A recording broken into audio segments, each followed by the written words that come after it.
Hey, this is Lloyd Banks, the ultimate quitter. I am a speaker and a coach, and I hope you'll listen to me today on the Online Prosperity Show, where we're going to talk and teach you how to quit your way to success.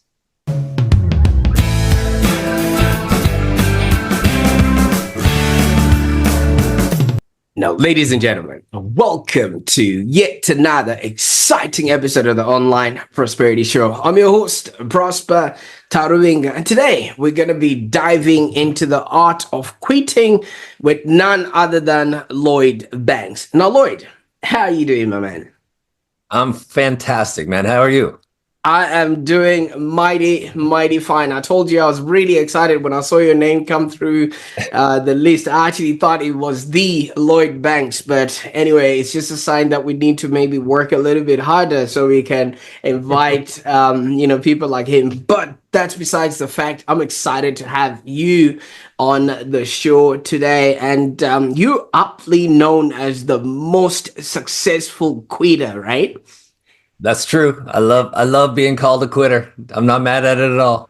Absolutely. Now, for those that are watching right now, yes, Lloyd Banks is the most successful quitter you'll ever meet. And I think you've heard that right. He's spent over 2 decades building, managing, and selling widely successful restaurants, nightclubs, and bars in Texas. And his razor-sharp negotiating skills and business acumen made him a legend in the entertainment world. But here's a twist.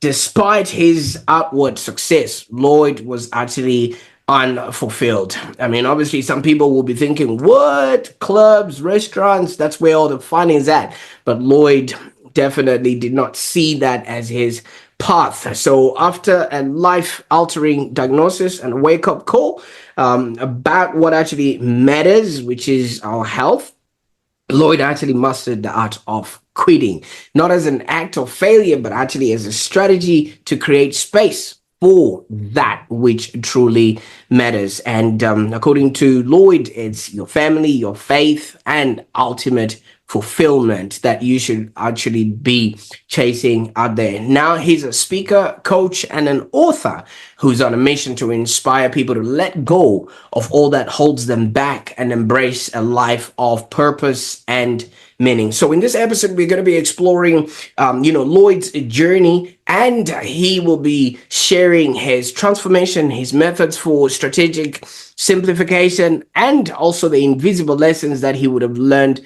along the way. And I'm hoping that we can also uncover how quitting the wrong things can actually lead to bigger success and happiness. And we'll also learn why you should quit wasting time and start living, which I think a lot of us really need to focus on, because we're not here forever and everybody is acting as if they're here for a lifetime. We've got work to do, ladies and gentlemen. So I encourage you to grab a coffee, a kombucha, or if you're like me, a whiskey. And obviously, let's dive into Lloyd's incredible story. Now, Lloyd, I could go on and talk about everything else that you would have done and not done. I mean, your journey began in fast-paced world of hospitality. Can you maybe tell us a little bit about what life was like in these days, and especially, how people sort of viewed you and saw you when you showed up on the scene? Yeah, for sure. First, thanks for having me. I really appreciate the opportunity to share my message, and I'm so grateful to be a part of this. So thank you for having me. I graduated college, and I knew what I wanted to do. I knew I wanted to own a nightclub, a bar, live music venue, and I wasn't quite sure how to go about it. I'd never worked in one before, but I had the opportunity to buy one when I was 25. So I opened my first nightclub when I was 25. Had no idea what I was doing. Luckily, at the time, I had a partner who had some experience, and so we kind of figured some things out along the way, and then it just kind of grew from there. A couple of years after I opened my first one, I bought another one, and it just kind of kept going. At one point, I owned, I think, 5 or 6 different clubs and bars and restaurants in 2 different cities. And from the outside looking in, everybody looked at me like I was successful and that I should be thrilled and happy. And I was at times. There was great experiences along the way, and doing it for 25 years was a ton of life lessons, a lot of good ones and a lot of bad ones. And, again, the perception of me from the outside, everybody thought, well, man, this guy has it all. He's got successful businesses and I got married along the way and I had a daughter and so everybody thought I must be really happy. And what they didn't know was that behind the scenes for a long period of time, I was just absolutely miserable. Like I wasn't just unhappy. I was miserable. I sacrificed so many relationships I had. I mean, I made my wife miserable. I didn't spend the time with my family, my kid. So many things that are what truly matters in life. I let my faith slide. I just everything that I grew up that was important to me, I had let slide and take a back seat to work and me trying to find my version of success, which I thought was more everything, more money, more meetings, more phone calls, more time, more everything. And again, I was just at the end of the day, I figured out that I was just absolutely positively sad and miserable and unhappy. And I was making all the people that really mattered to me in my life also miserable and unhappy because I wasn't very fun to be around, except when I was at the bar, at the club. Then I was all smiles and laughing and jumping around, but at home and where it truly mattered, miserable. Thank you so much for taking us, into that side of your world. Now, Lloyd, I mean, obviously, you said you've always wanted to own a bar at a very young age. Was there any sort of influence or things that you'd have seen around you that made you look, wow, I want to be like that? Because so many people would maybe have seen stuff on TV or somebody within their family that now becomes, the what do you call it, the yardstick or the point of reference Sure. as to what it is that they wanted to become. Yeah, absolutely. I mean, you see it on TV and in movies, and man, that owner guy he must have it all. He must have money and women and whatever he wants. It must be the life. And look, don't get me wrong. There's some absolute pros to it. You can make some significant money and you can meet a lot of great people and there's a lot of pros to it. I don't want to sometimes when I talk about how miserable I was, I think people think that the whole thing was miserable, and it wasn't. I met some of the greatest people that are some of my best friends to this day because of those same clubs and bars and restaurants and people that I consider family to me now. And so it was not all cons. There was a ton of pros to it. And yeah, I mean, I think when I was in college, there wasn't any what I considered really cool places to go in the town that I went to college. And so I immediately said, man, I'm gonna be the first guy. I'm gonna open up some big, cool places. I'm gonna be able to have a big enough place that we can bring in some really large national act bands and some big things. And so, and again, it all seemed glamorous from the outside and you get a taste of that. And sometimes I think it's when you see that side of it and you're happy for that little smidge of time every day or every week, you start to just lean on that and go, well, you know what, that was fun, so I want to do that again. And so you just keep going and going, trying to I guess get that high back that you had. Hey, last night was great, we had a packed house and it was fun, and you're everybody's hero and everybody wants to know you and know your name and shake your hand and be able to think that they're friends with you. And you know, that part was great. That part was great. But unfortunately, that's a couple hours of every week. And the rest of the time, it's empty. It's just empty. You wonder where, I remember something that my wife used to always tell me. She used to say, Lloyd, these people are not your friends. They just want something from you. And I used to shake my head and scoff at her and say, no, no, no, no, no. These people love me. They love me. And, I'll be honest, it wasn't until a few years ago when I got rid of my last nightclub, and then a couple of years ago when I sold my last restaurant, that it really, really came back. And those words that she said so many times, so many years ago, really came back to get me. And I was like, man, where did everybody go? Because I've always purposely kept my circle pretty small of my friends and family. but I had a lot of friends, and it got real interesting after all the clubs were closed and all the bright lights were gone, and I wasn't showing up and seeing hundreds, if not 1,000 plus people a night. That I understood exactly what she said, because you know what? Those people weren't calling me.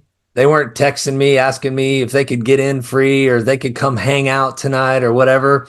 I just didn't hear from them. Absolutely. And I mean, obviously, we here to live to learn and also to, yeah, find the lessons in everything that we are doing. But there's one thing that normally happens when you're in that sort of stage in life. Fish do not see the water that they swim in, and neither can we see the air that we breathe in. So if everyone around you sort of is surrounding you with that sort of energy of, oh, yay, and they're waiting in line and they just don't want to get cold, and you're walking past and then everybody knows your name, that sort of gives you, a sense of, wow, I'm worth something. But that's just your ego. But when would you have actually then noticed that, wait a minute, this is not what it's all tapped out to be, because these people just want to get in the club, and pretty much after that they go into a dark corner and pretend they don't even know me. Yep. Yep. And I don't think I did. I don't think I let myself notice that or believe that my wife could be right about that until it was all over. And then when it was all over, I think towards the end of my last club, I probably started to recognize it a little bit. And I think part of the reason is because I realized how unhappy and how miserable that life had made me, especially the last few years. And so I started to recognize that, you know what? I've been letting my ego feed me for so long, and letting all these people feed my ego for so long, that again, I wasn't listening to the person that was most important to me in my life, my wife, and realizing that, you know what? Sadly, I was mad, sad, scared, everything when I realized that she was right. And it again, it didn't take long. It was only a matter of days, if not a couple of weeks, that I realized, man, nobody's calling me anymore. I'm not getting texts, I'm not getting Facebook messages, I'm not getting anything. How you doing? How are things? You want to go have lunch? Do you want to go hang out? Anything? None. Zero. But I mean, even though nobody was calling you, but you got a sort of a call from, your doctor, saying, Oh yeah. hey, things are not okay. Yeah. Obviously that's not the call you were expecting, but tell us a little bit about that pivotal moment. Yeah. So it was 2020, and I owned what ended up being my last restaurant, and so we were already going through all of COVID. So the restaurant was pretty much shut down. I mean, we're delivering food. I'm more of a delivery driver than a restaurant owner at the time, because we weren't open to the public. It was a sad, lonely time anyway. Everybody was scared to death. I was just trying to do everything I could to keep people employed, and so I do this workout thing called Camp Gladiator, which is like a fitness boot camp thing. And so during COVID, we actually could still go do that because it was outdoors. And so one day I went and I went to Camp Gladiator, and I started noticing some weird stuff. Like I had this weird numbness in my leg, and I even tripped and a couple of times, and I was like, man, what's going on? I thought I must have like a pinched nerve in my back or something. So I went and got a couple of massages, went to a chiropractor, even got acupuncture. Things got a little better, but then I noticed it came back a couple of times. Just walking around the restaurant, I tripped and was like, man, what is going on?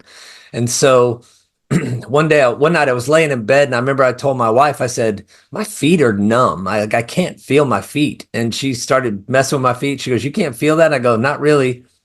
And she said, you should probably go see a doctor. And as I like to say, as usual, she was right.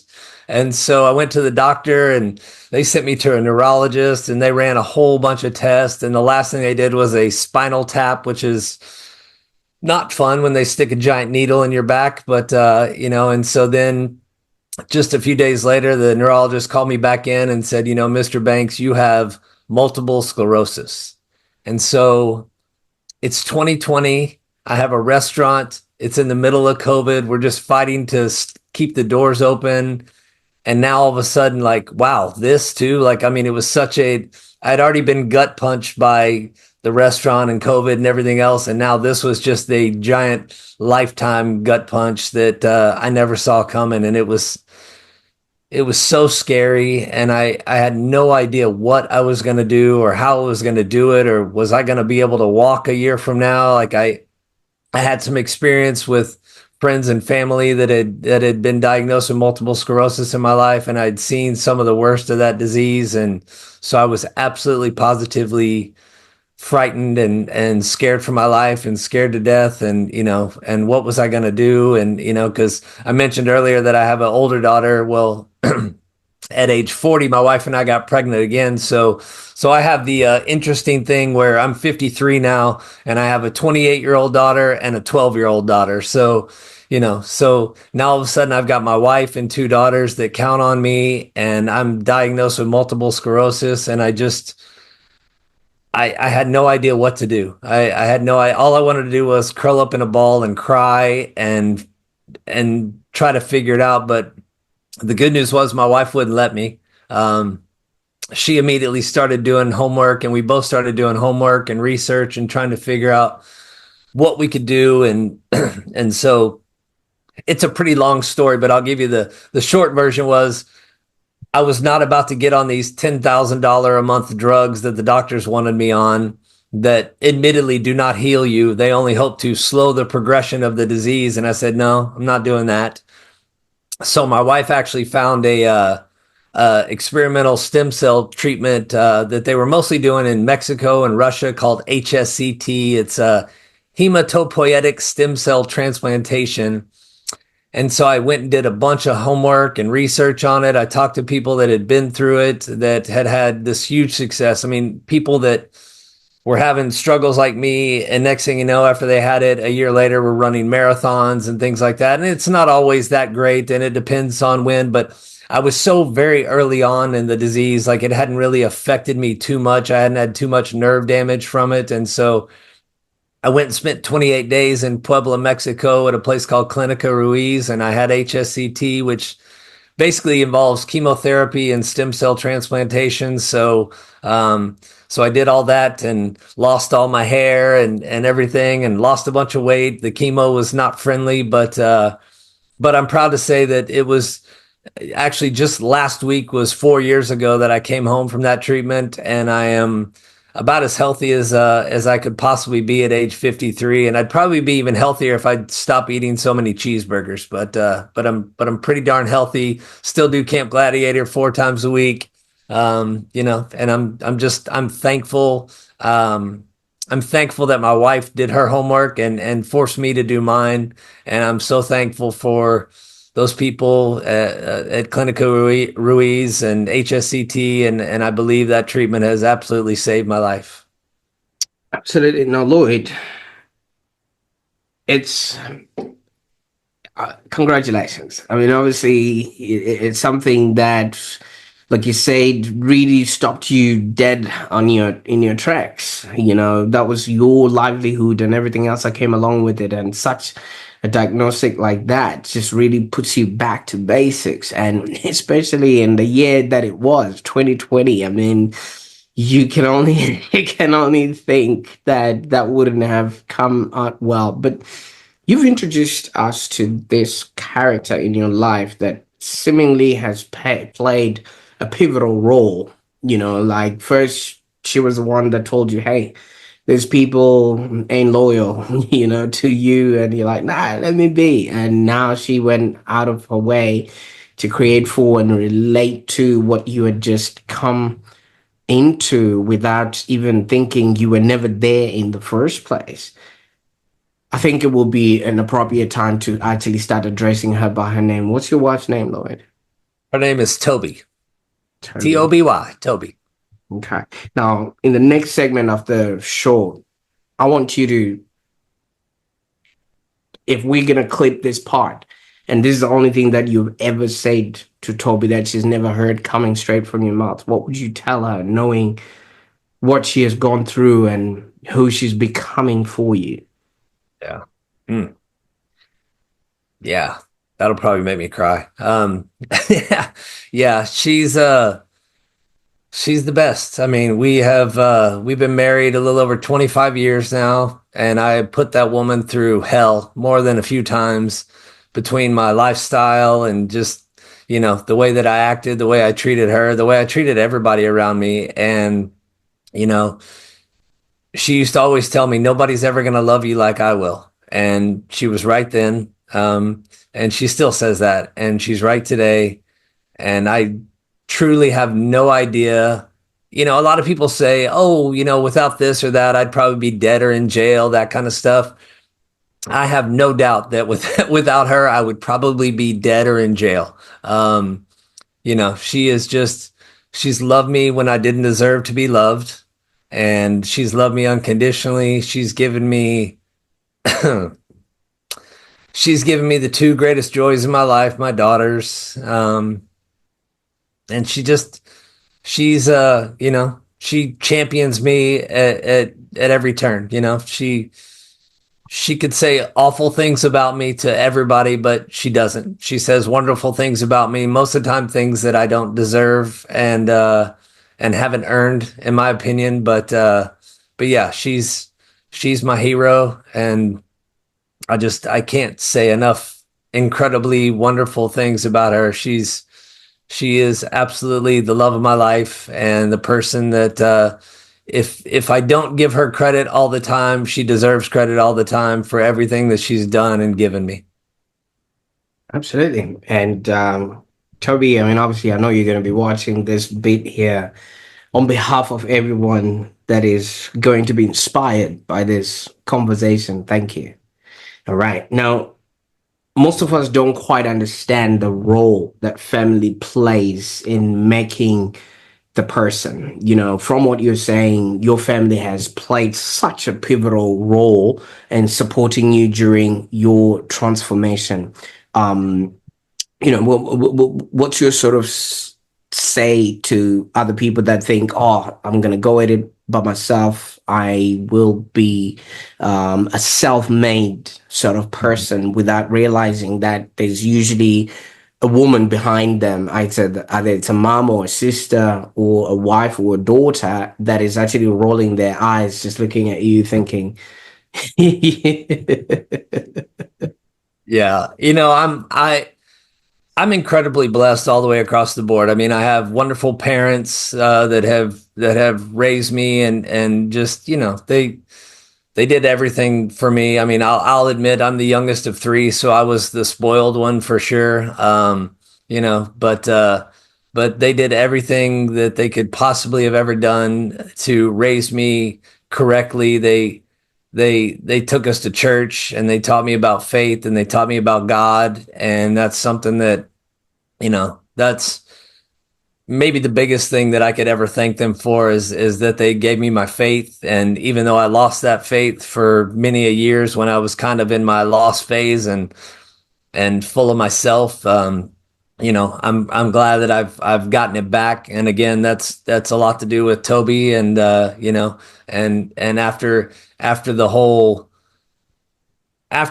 MS thing, and actually, well, it was a little before that. It was after we got pregnant at age 40 and had our daughter, our second daughter, that we decided that we needed to find our faith again. So we found this wonderful church that we absolutely love and adore, and try to go to every second we get. And so because of my parents, because of Toby, I have this really incredibly strong faith and spirituality, and so I'm just, I've been incredibly blessed with the people around me. And so I I was that guy who thought you could do it all by yourself. Even when I owned all these clubs and bars, restaurants, and I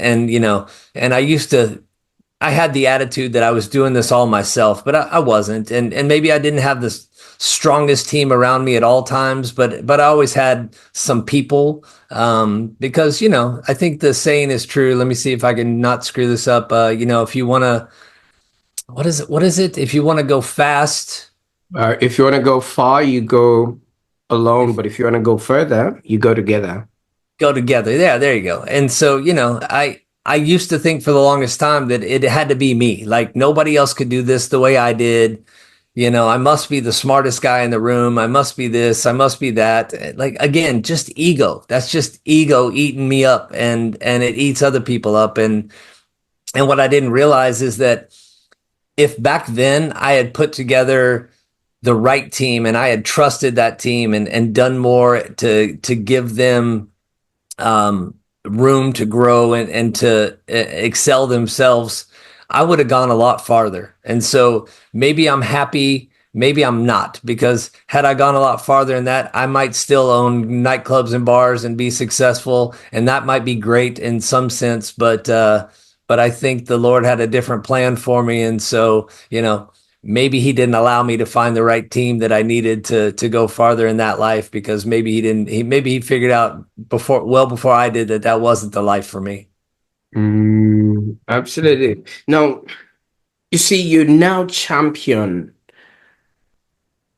something that is much of an oxymoron for a lot of people, because we're taught never quit, never surrender, no retreat, all of those words that are just ingrained in our psyche, like quitters will never win, and quitting is for losers, all of those words. But you are actually embracing the art of quitting. First of all, how do you define quitting as a strategy for success?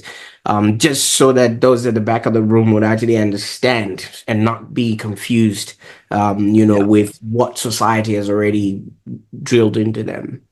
Yeah. I think it's all perception, and it's all I mean, like you said, everybody's been telling you since you were a child that quitting is bad, and if you're a quitter, you're a loser, and all that kind of stuff. And look, one thing I say a lot is never quit on your team and never quit on your dream, because I'm not sitting here telling people they should go quit their job tomorrow. That's absolutely not what I'm saying. 9 times out of 10, you probably should not quit your job, at least not till you have a plan. Now, once you have a plan in place and maybe you have another job, then maybe you go quit that job that's making you miserable and made you unhappy. But I think quitting, it's all, one of the things I say in my talk is, there's a famous football coach, Vince Lombardi, said, winners never quit and quitters never win. And, I like to think of, it's all again about, it's all perspective. What if that had been his opening line at an Alcoholics Anonymous meeting? That probably wouldn't go over so well, right? Because so many times in life we're so afraid to quit. And again, it might be that job, or it's that toxic relationship, or that bad habit, or whatever it is that's holding us back, that we're so scared to quit it, because we've been told forever that if we quit anything, that we're a loser. If we quit anything, that we suck, and I think people have to get that out of their heads, that quitting is not a bad word. And again, keep it all in perspective, that again, it's not about going out tomorrow because, I don't like my job, so I'm just going to walk in tomorrow and quit because Lloyd said I should quit. No, no, no, no, no. That's not what I'm saying. But it's just like, if you have a dream and you've been following these goals to try to get to your dream and it's not working, it doesn't mean you quit on your dream, but maybe you make yourself a different set of goals because those aren't working. It's not the dream that's the problem. It's the path that you're taking to get to that dream that might be the problem.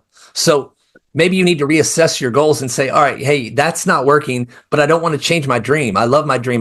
This is what I want to do. This is who I want to be, but that path is not working for me. So let me quit that path and go create a new path to try to get to that same dream that I believe in, that I want to do.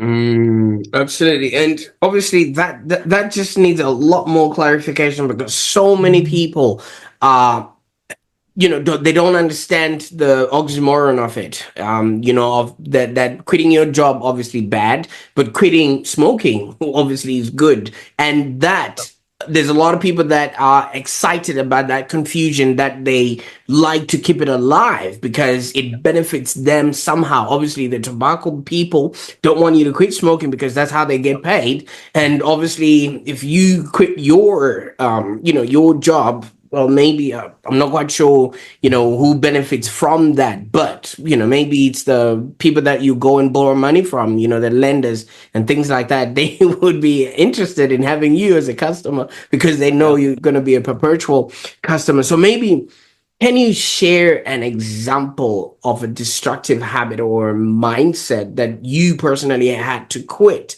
and how that decision has impacted your life so that we can lay it out in the open? People can make the Sure. decision of what Yeah. actual quitting should mean for them. Yeah, I got lots of them.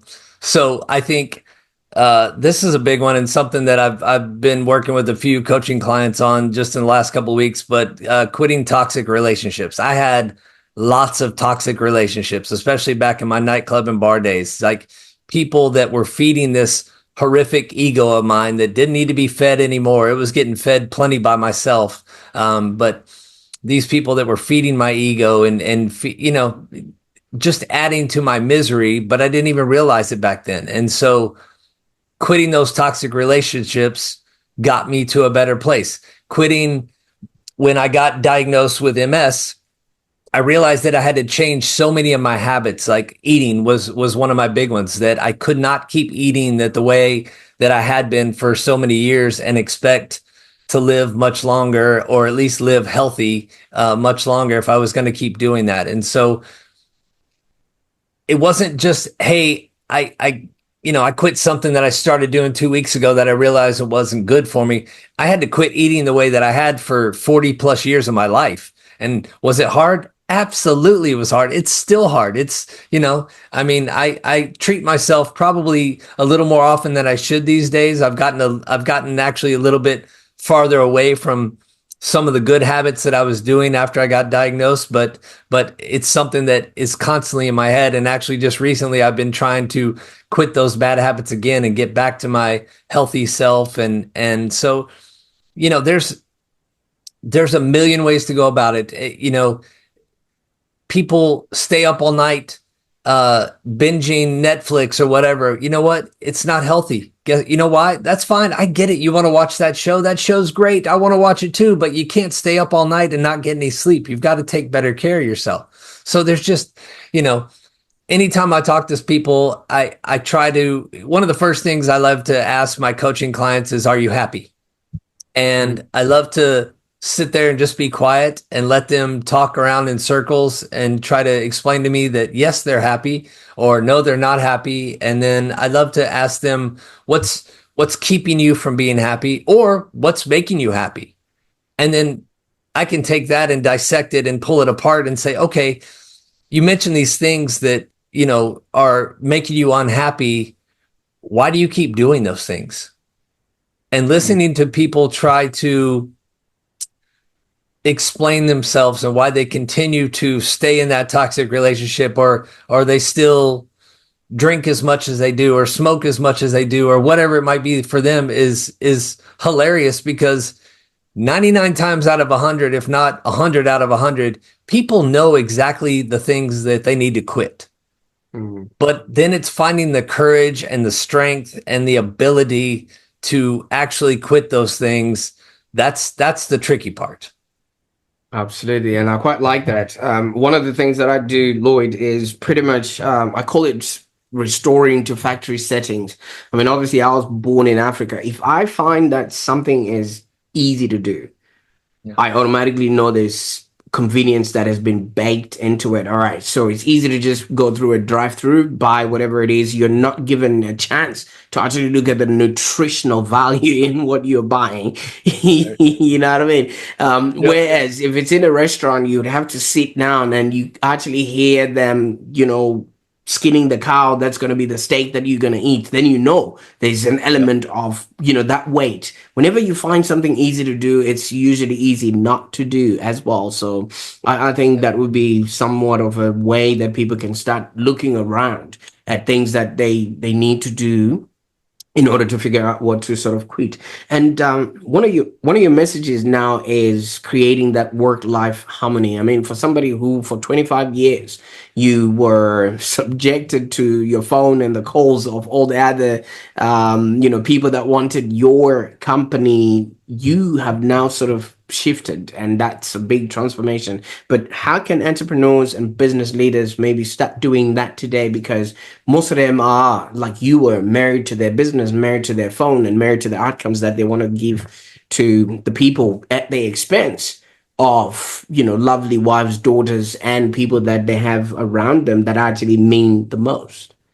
Right. People, I still hear the term work-life balance all the time. And I used to talk work-life balance. In fact, when I first started speaking, that was one of the things I talked about. And then somehow I discovered that work-life balance is a myth. Is that even a thing? Work-life balance? What does that mean? Does that mean I should work 40 hours a week and then I should have fun 40 hours a week? Like I don't know exactly what work-life balance even means. What I know is that it's untrue. It's impossible. And I know people might think they have work-life balance, but again, I would challenge them by saying, what does that mean?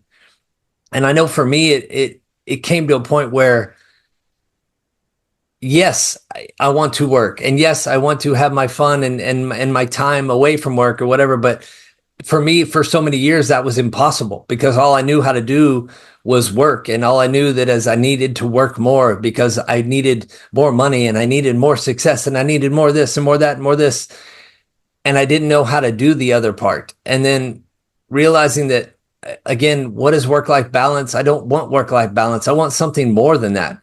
And then I heard somebody else say it, and I don't even know if they meant it the way that I took it, but I heard them say work-life harmony, and I was like, well, wow. Well, I don't know what that is, but that sounds great. What is that? And then I started trying to pick that thing apart and try to figure out what is work-life harmony, because there's no equal balance. There's nobody out there who, again, like I said, works this many hours and then does this for this many hours. That's their balance part or their whatever it is they're doing. And so I wanted something, a deeper meaning. I wanted like something that my work and my life flow together and they all mean something together. And so for me, and it's different for everybody, because there's probably people that'll listen to this that say, hey, you know what? I love working 80 hours a week. I don't have a wife or a husband or children or whatever. And I love working. Working is my passion. Great. I encourage you to keep doing that as long as you try to eat a little bit healthy, get some sleep every once in a while. Don't be married to your phone. Go do some things that are enjoyable for you besides work, get outside every once in a while. But for me, I needed to do something that, you know, I realized again with this misery with the bars and the restaurants that wasn't making me happy. That wasn't giving me any harmony whatsoever. And so what I figured out was that, what I really want to do is I want to help people. So how can I go about helping people? And I still got bills to pay and I still got stuff to do. So how am I going to do that? And so I kind of stumbled onto it. I actually was very fortunate that one of my entrepreneur buddies said, when he knew how miserable I was for years, he said, Lloyd, you should think about becoming a speaker. And I didn't even know what he meant. I said, what do you mean a speaker? And so he explained to me like, man, you need to go share your stories. You've got this passion about you and you've got all these great stories and you should go share that with people and try to help other people. And I said, well, great. I go, will people pay me to do that? Because I also have bills to pay. And he said, yeah, you'll be shocked that they will do that. And I said, well, that's great. And so I got my story together and I got my stories together and I realized what I was passionate about was helping people because I spent so much of my life being selfish that I realized that after the MS diagnosis and all that I wanted to spend the rest of my life being selfless. And so I've made that my passion and my purpose. And that's all I wake up and try to do every single day is figure out how am I going to help as many people as I can help today and help them grow. And in fact, I didn't even tell you this. So I was my financial advisor told me a few months ago, he said, Lloyd, I love the fact that you love helping people and that you want to help people. You should do what I do. You should become a financial advisor because you know how many people out there, finances are a disaster and it's ruining their lives. And I was like, what? And I said, well, I don't want to be a financial advisor. And then we had lunch again a couple weeks later and he told me more about it. And I got so enthralled and started doing more research into looking into people's finances and how people are. And I realized that most people are a complete financial disaster and they have too much debt and they don't know how to retire and they don't know how to save for retirement. So I've literally spent the last few months studying to become a certified financial planner and financial advisor because I figured out that was just another way that I could go help people. So now I'm trying to figure out how I'm going to be a speaker, a coach, and a financial advisor and keep my work-life harmony and not work too much. So it's all coming back to me that I've got to figure out how to be selfless and also not trash all the things that I've worked so hard to do, which is become a better husband and a better father and a better friend and whatnot. So I wake up every day trying to help people find that work life harmony and find that passion within them that will make their life better. And it doesn't mean that your job has to whatever. Like some people are, you're just going to have a 9 to 5 job, and it doesn't mean you have to love it. Just hopefully you're doing something you don't hate. It doesn't make you miserable, because if it's making you miserable, that's something you got to consider quitting. But again, go find a better job before you quit that one. Absolutely, I quite like that, and thank you so much for taking us through that. Now, obviously, Lloyd, you keep talking about work-life balance. I don't know about you, but I'm working right now. Yeah. Yeah. Yeah.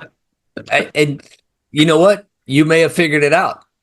You, you may be one of the very small percentage of people that have actually figured it out, that you found something that you enjoy doing and you really love doing, and you're helping people and you're giving back by letting people like me and hopefully people a lot smarter and better than me share their message and try to help other people out there that are listening and watching this.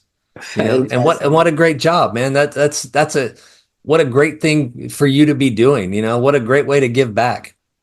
Absolutely. And you're absolutely right. When you find your thing, it becomes seamless. And I think you've actually found yours as well, Lloyd, because in life, a lot of people are always looking for health, for wealth, and relationships. You have figured out the relationships part by obviously, mending whatever relationships that you've with Toby and the daughters.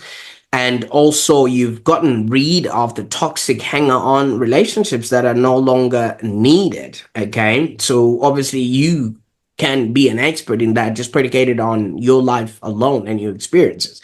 And now you're going for the wealth side of things. Obviously, people are going to need to function in this economy. And if you can't participate in this economy, then you're going to be run over. All right. And if you're going to be helping people with that aspect, then obviously it's going to work well for them. And the health aspect of it, you had your own health scare and you went off and discovered ways to mend yourself. So you're fully qualified for all these three things, which everybody's on the search for. And that is what uniquely places you as one of the top coaches that anybody would have an opportunity to work with. Now, if somebody wants a piece of that, what would be the best way that people can get a hold of you, Lloyd?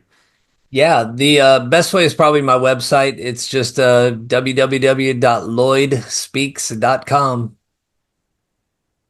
Absolutely. I'll make sure that those links are in the show notes below, and people would actually start on to work on that. And there's one thing that from all that you're saying, I viscerally believe we're here to live, to learn, and to contribute. And you've obviously lived the life. I mean, I can't talk about the parties that you had, in the nightclubs, but you've also learned the lessons that came along, with obviously that diagnostics and everything else that you learned along the way, because I believe life happens for us, not to us.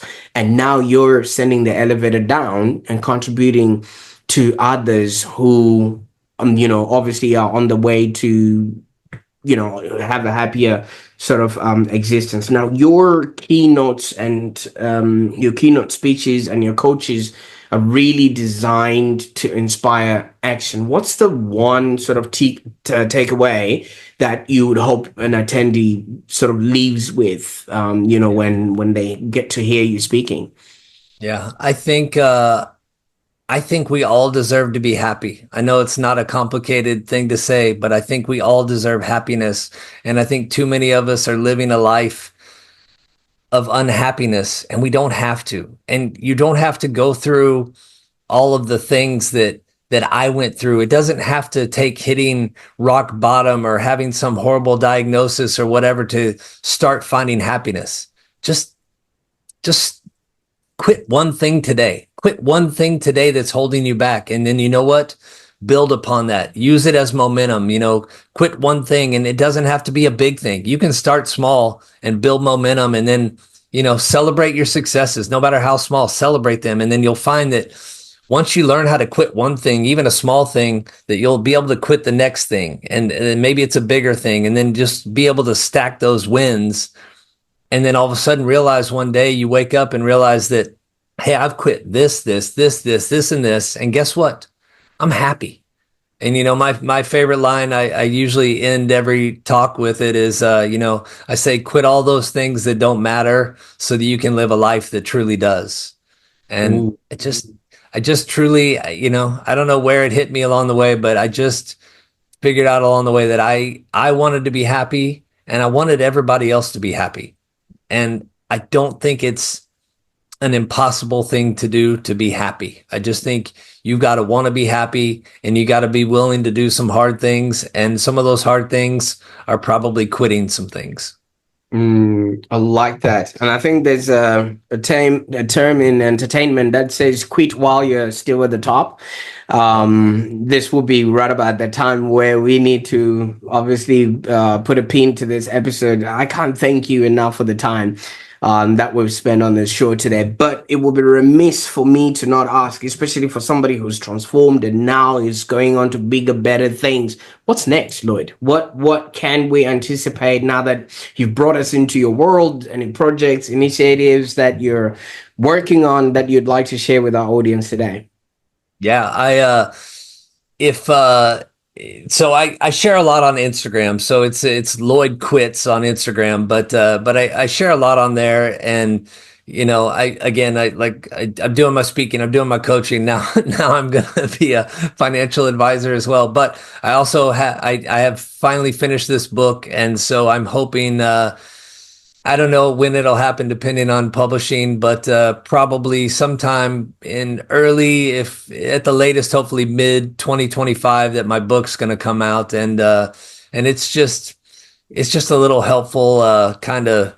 It's 52 things that you can quit, and it's kind of it talks about specific things that you can quit, how to quit them. It tells you a little bit of my story and how I quit those things, all 52 of them, plus a bonus chapter. And, and then there's a little workbook section so that you can actually write some things down and work your way through it. It's not just, hey, read it and forget it. It's something you can read, write it down, think about it, carry it with you, and look back on it whenever you're struggling with that, or maybe you just need a refresher, reminder, or whatever it might be. And then, hey, once you figure that one out, move on to the next one.